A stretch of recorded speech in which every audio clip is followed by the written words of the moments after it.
Hey everybody, welcome back to my channel. And if you're new to this channel, welcome. My name is Angela. I am a full-time voiceover artist and audiobook narrator. And in this channel, I show you some of the techniques that I use every day in my business and voiceover. So what I wanted to talk about today is I'm actually really excited about helping a lot of people get started on Fiverr. And one of the questions that I get most often from these people that are just getting started on Fiverr is they're starting to get some inquiries in their Fiverr inboxes. And most of the time when you're brand new, unfortunately, and this really goes with any of the freelance marketplace sites, is you're going to get some spam. You're going to get those inquiries where you're not quite sure if it's a valid inquiry into your skill set and the items or gigs that you offer. Sometimes they are, sometimes they're not. It's kind of hard to gauge sometimes. But what I recommend is please keep in mind that Fiverr is a global marketplace. These freelance marketplace sites like Fiverr, Upwork, they are global. And a lot of times English is not the first language spoken. So some of the inquiries that you're going to get are going to be maybe not perfect English. Maybe they won't make as much sense to you as they would from a normal mother tongue English speaker, if you know what I mean.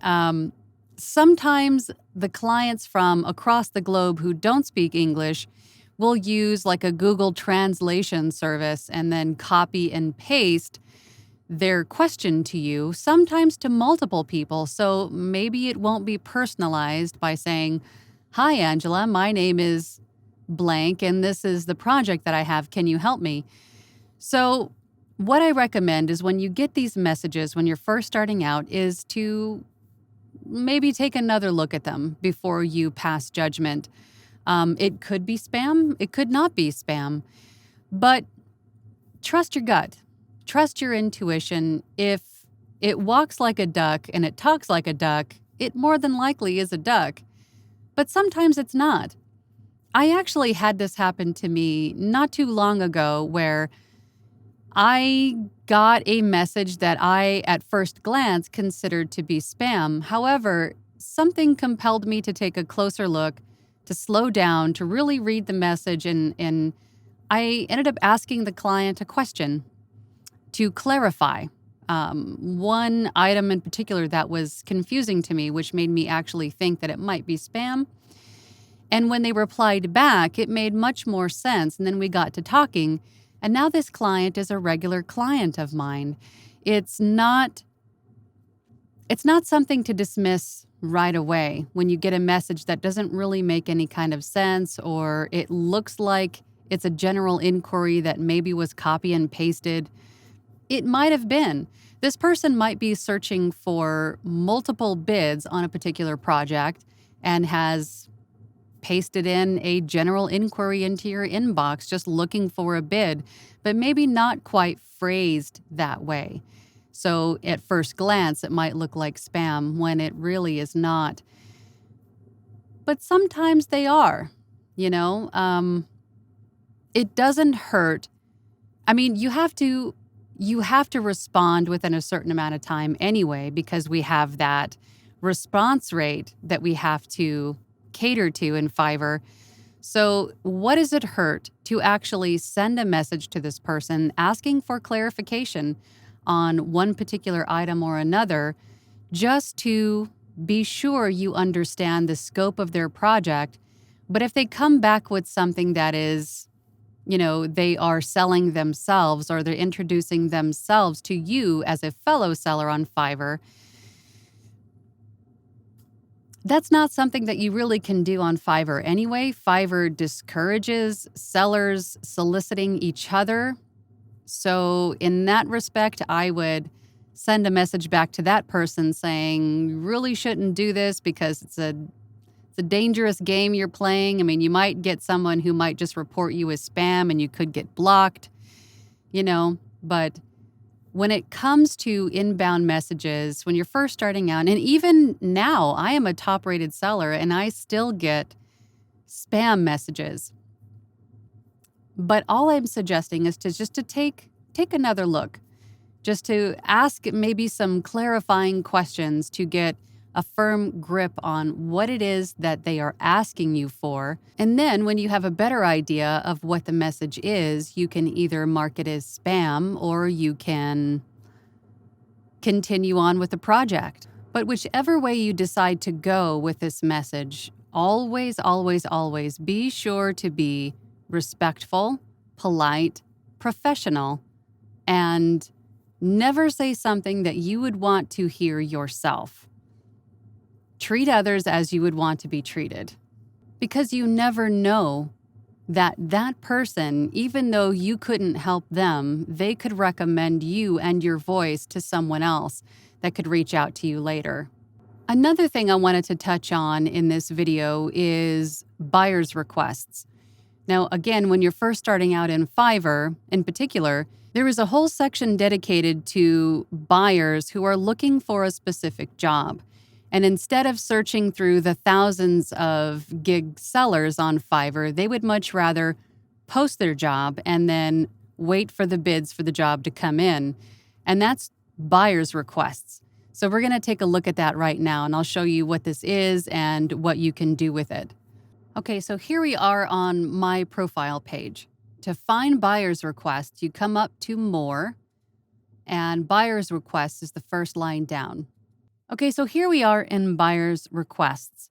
As a top-rated seller, I have access to 747 active requests. However, I only have 10 offers a day that I can send out. So even as a brand new seller to Fiverr, you will still have access to 5, 10, 15, 20, sometimes more buyer's requests every day. And regardless of how many there are, like I said, you only have 10 offers a day that you can send out. So once you start to move up into the ranks and you have access to more and more different buyer's requests, the more ability you have to kind of pick and choose which projects you want to make or place a bid on. But even if you just started out, even if there are only 5, 10, 20 different buyer's requests, choose 10 of them and send a bid to them. Because you can use a buyer's request as a way to market yourself, to get in front of people and to introduce yourself as a seller and what you do on Fiverr. Because on Fiverr, you cannot reach out to other people via the inbox, right? That is frowned upon. It's discouraged. Fiverr does not want a seller to contact another seller to solicit. They don't want that to happen, which is why they have these buyer's requests very anonymous. All they give you is their profile photo. There's no way to click on this buyer's request to get more information about the buyer. So some of these are fairly vague. Some of them are really, really detailed. But whichever one that you decide to choose to place a bid on, keep in mind that even if it's not something that you can fulfill, for example, if, let's see if we can find one here. Okay, for example, for this one down here, I want a man to make a voiceover with an Egyptian accent with a range from 5 to 30. I'm not male, I don't have an Egyptian accent, nor am I in that age range, if that is what they're referring to. However, if I didn't have a whole lot of other options, I could use one of my 10 requests that I can send out every day, or offers that I can send out every day, and send them an offer and introduce myself. Hello, my name is Angela. I am a female voiceover artist with an American accent. And if there ever is a need, I would love to help you in that respect, you know? But these buyers are actively looking for bids. They're looking for people to reach out to them that can fulfill the need for the project that they have. So what I'm going to do here is just take a look here. See, this is gentleman here. Any Hindi studio here who can provide dialogue dubbing, budget is around $1,000. Now, there isn't really a way to get any more information than what he has given. There's no more scope to this project. So you could, I mean, if he wasn't looking for a Hindi studio, you could still reach out to him and say, I'm a female American accent voice actor, and if you have ever a need in the future, here I am, and here is how to contact me. Or if you find one that perfectly fits who you are and what you can offer, like this one here, female English, English American for video narration. There is a little bit more information on this one.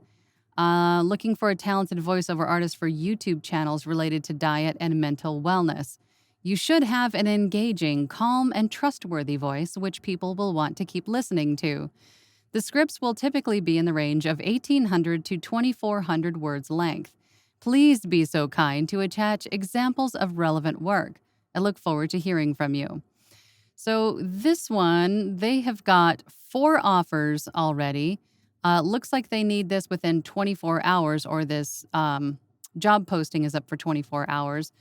Looks like they may have extended that a little bit. Their budget is $15. Now, their budget isn't always a solid budget. Some of these buyers are looking for bids because they don't really know how much this job should be. They don't really have an idea of pricing in terms of, in relation to the scope of their project. So, even if the budget is on the lower end for a 2,400 word script, don't discount it. Still send an offer, introduce yourself, send a bid for what you think would be an appropriate price range for this project, and let them make the decision. Even if they don't choose you for this project, there's a possibility they could choose you in the future for something else. If they have a need for exactly your voice for a different project, then they have your information and they can contact you. But even with this one here, looking for German male and female voices for an audiobook. Now, we don't know anything about this gentleman. We don't know if he is a publisher. We don't know if he wrote the book himself, if it's his book. We don't know really anything about this other than what he is specifically looking for right now. But if there is an off chance that maybe he sees multiple audiobooks and at some point or another he's going to need another narrator, send him your information. Send an offer by clicking this button. Choose your relevant gig, which would be audiobook, and describe in this box who you are, what you do, and how much the job would be. And then if he can't use you right now, perhaps maybe he can consider you in the future. This is a great way to market yourself within Fiverr, within Fiverr's guidelines. So buyer's requests are a really great way to market yourself in the very beginning with Fiverr. And even if you're a seasoned seller, if you're top rated, you're level 2, you've been on Fiverr for a long time, still get in there with those buyer's requests and market yourself and introduce yourself to new people. And again, you can do 10 of these every day. And you never know. There could be a lot of great clients and, you know, long-term clients that you can gain from a simple buyer's request that cost you nothing to send other than a little bit of time. So I recommend make it a habit, get into the buyer's requests every day and send out your 10 offers every day. And that will help you to build a nice list of clients for the future. This was something else that I wanted to point out to you is that when you come across an offer or a job offer like this one, I'm looking for voice actors to voice some very possibly weird things, preferably female. If you think you're up for it, then try out. Now, the buyer's requests are anonymous. You cannot reach out to these people directly or look at their profiles to see what they're about to get a better idea of what these weird things might be. So, and they do that for a reason because they don't want you to reach out to the person directly and solicit them, right? They want you to respond through this job posting with your offer only.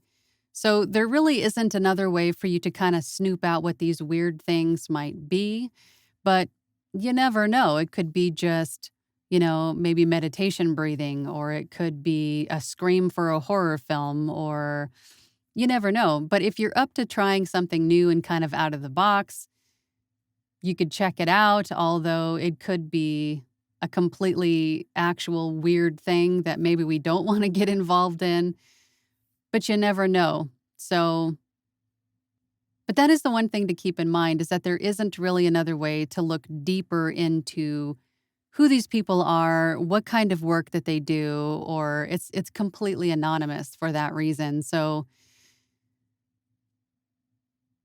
just use your best judgment. But even with spam and the strange buyer's requests and all of the things that can happen on these freelance marketplaces on a day-to-day basis that really keep you on your toes is still worth what value these sites can bring to your voiceover business or your freelance business in general, because online gig economy is the way a lot of businesses are going for a lot of these freelance entrepreneurial kind of jobs. So if you haven't already started on Fiverr or Upwork, I would definitely recommend hopping on both of those and start a profile with your skill set, even if it isn't voiceover, even if it's something completely different. If you're a good copywriter or if you can take product photography, if you can design websites. I mean, take a look around on these websites and see what kind of skill sets people are showcasing and making money with what they already know. You know, make yourself a nice little side hustle, or like some of us in voiceover, we've been able to go full time with our passions, turning a side hustle into a full time job with websites like Fiverr and Upwork. I'm living proof of that. So I hope you try it out, and I hope this video was helpful. I really thank you for your time. If you want any more information about me, my work, or how I can help you get started in voiceover, then check out my website at voiceoverangela.com. And if you found this video helpful, be sure to hit that like button and subscribe. Thank you so much for your time, and I will see you on the next one. Bye.